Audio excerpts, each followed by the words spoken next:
Hey friends, Big River here.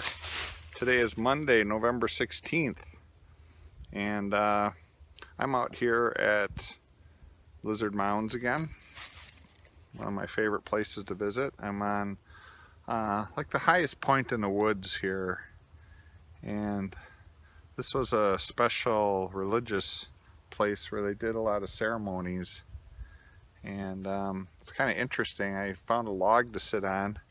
And right next to me here, let's see if I can get it on the screen. There's a deer scrape right there. That's where a buck is hoping to get lucky here. What they do is,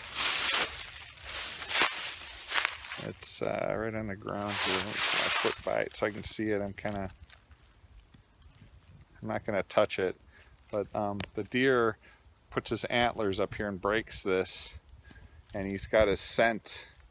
He rubs his eyelashes on it and rubs his scent on here so that the wind carries it. And then he pees on this spot on the ground, and it attracts the women deer. So the rut is on. I'm sitting next to that spot. Kind of interesting. I had to share that with you. So today is a big day for me. It's my last day in Wisconsin before I go back to my new home in Seattle. So it's kind of a bittersweet day.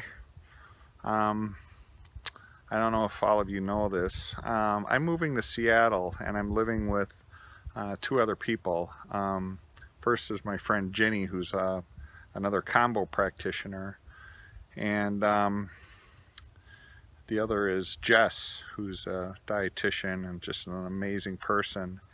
And I'm really looking forward to this. This is kind of my first community house. It's a healing house. We're building it based on combo, so people can come visit us, and we'll have a male practitioner and a female practitioner, and it's going to be really unique. We're kind of calling it combo complete, because we're going to offer something a little different than the rest of the other combo practitioners. And yeah, the name of our house is Songa Medicina. That's beautiful. That's our new community house. So I'm really excited about this. Gonna eat healthy, going to be very healing for me. I was reminiscing. It's been a month and a half since I've been in Seattle, and it's been interesting. I was thinking about what's changed in me. I got two new kick-ass tattoos from Ruth at Alter Ego. Amazing work she does on me. Two watercolor tattoos. All my other tattoos are black and gray. So this is my first color. Beautiful. The other thing that I did was I allowed myself to really fall in love with somebody, and it was very beautiful and very painful. And I'm actually thankful for the pain that I guess you'd call it I suffered. There were some great lessons in there, and I was able to turn it around and see my abandonment triggers and everything. It was beautiful. It's not easy. It's not easy work, but it's beautiful work. And I'm working on it. I'm working on my, of course, this, if you followed it, this woman, she's just amazing, amazing, amazing woman.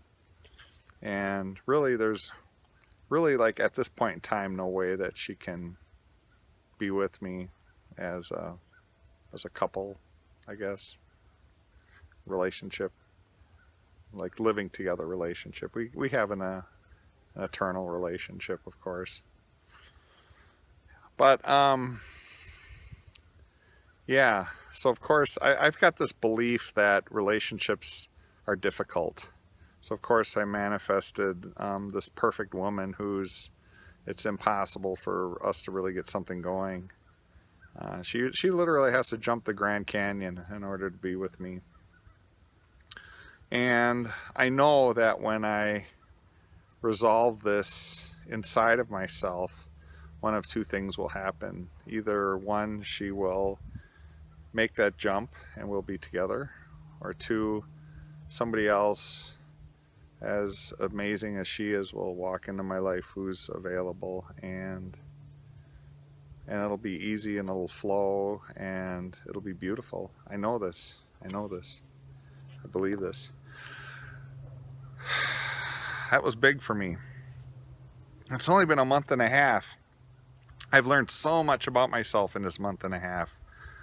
I went to a trauma festival in Columbus, Ohio. It's their 3-day fetish Halloween party, costume party. And it's really like their BSDM community. And I learned a lot about myself there. I did things that I'm glad I did everything I did there. I really am. I met some amazing people, had some amazing experiences. I loved everybody I was with. And there's some things that I wouldn't do again, and some things like, yeah, I'd try that again. I learned about myself. How perfect is that? So now I go to Seattle with this new integrated knowledge, and there'll be challenges. I'll admit this to you. I have a real fear of commitment. A real fear of commitment. So this is a commitment to live there for a year with these two amazing people who are like-minded and be able to share and help each other heal. But it's a commitment, and it's a non-sexual commitment, so it's actually a perfect step for me at this point in time before I really commit to somebody in a sexual relationship. So it's actually perfect. It's hard to believe how perfect everything lines up once you really start living your authenticity. You know, this whole last year, it's only been a year since I've done combo for the first time. It feels like it's been about 5 years, everything I've done, because since I did combo for the first time, and it was just a year ago, I mean, I've been to the Amazon rainforest and stayed with the Yawanawa people. I've been to Thailand. I lived in Thailand in a little hut in a jungle for a month. Amazing people. I started my tantric master type program and did some amazing things. Been to so many tantra festivals. I was in Sweden Tantra festival and met and fell in love with this beautiful woman she was so much like me, but just in a beautiful Swedish woman's body. Oh, just so beautiful. The people and the experiences. I met my inner dark masculine that I've been locking away in this last year. I met my inner feminine and explored her, and man, I'm just filled with gratitude for all these lessons. They weren't easy. They weren't easy at all. It wasn't a party this whole year. I went through some difficult stuff, but it is so worth the work. I guess that's my point of this video. It is so worth the work. You look at me. I'm doing more now, having more fun now than when I used to play in a rock band in the 80s. Oh my God. I travel around and have the most amazing friends, and I have so many people that love me. You know, it's kind of like at Teal's workshop, she had Daniel on stage, and she got Daniel to admit that he wanted attention. And that's kind of how I was. Like, even when I played in a rock band in the 80s, it was to get attention. I wasn't really I loved the music and everything, but I really did it to get attention. And that's why I quit when I started dating my first wife, Sandy, because I knew there's no way I'd be able to be faithful to her when I was in a band. I loved when people loved me, and I'm the same way now. I love it when people love me. I admit it. And I have a lot of you out there that do love me, and I love you back. And it's a more authentic love than just like the sexual love I used to. That wasn't even. I guess it was love. It was attention. It wasn't love. I've learned so much in this lifetime. I'm so grateful. I'm grateful for all of you walking with me. I just hope that you're encouraged to just follow your joy. You know, this program that we're living in really is designed to keep you too busy to really do your own healing. and I've really seen that, and I encourage you to really take those steps and follow your joy, because there's no going back anymore for me. I can't ever go back to my old life. There's no way I could. I'm surrounded with so much love and so many authentic people, and now I'm off to Seattle on my next adventure. So stay tuned. I'll fill you in on how that goes. I'm sure it's not going to all be sunshine and rainbows living with those two beautiful women, but it'll be fun. It'll be fun. I'll learn a lot. I'm going to heal a lot, and I'll share it with you. That you have my promise on. So my last trip here in the sacred religious site called Lizard Mounds. I'll just do a circle here. I'm up on like the highest point in the woods, and there's burial mounds all around me. I don't know if you can see any of them behind me. There's a bunch over here. But, so, miigwech, thank you. Hoka Hey, move forward without fear. Aho.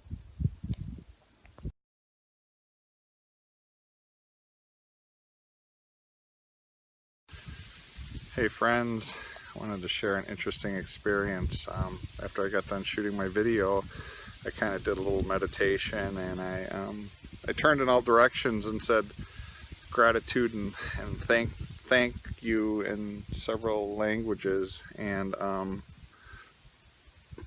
I felt beings touching me, and I heard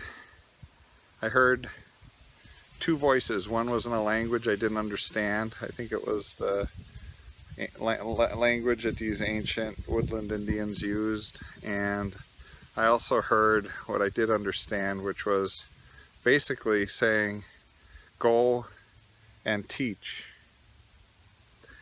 And it also said, you are us in this lifetime. And that hit me really hard. And it hit me because it was when I was saying thank you in all directions, and I just said thank you to the sky and, you know, God, creator, and thank you to the earth. And it was when I said thank you to myself, inside of myself, I kind of did a 7-direction prayer. And it was right after that I heard those voices. And I realized I'm not alone at all, even though right now I'm in the middle of this standing cornfield behind me and walking down this road. I'm not alone, and I'm going to do this. I'm going and I'm teaching. I'm taking this knowledge that I have and I'm teaching. I encourage you to do the same. The world needs all of us right now as things change. As I hold my water, I took a gallon of water too, taking it to Seattle with me. So thank you. Thank you for all of you who are part of my life, who are going to be part of my life in the future, to the ancients that walk with me. Thank you. Thank you. Miigwech. Thank you. Aho.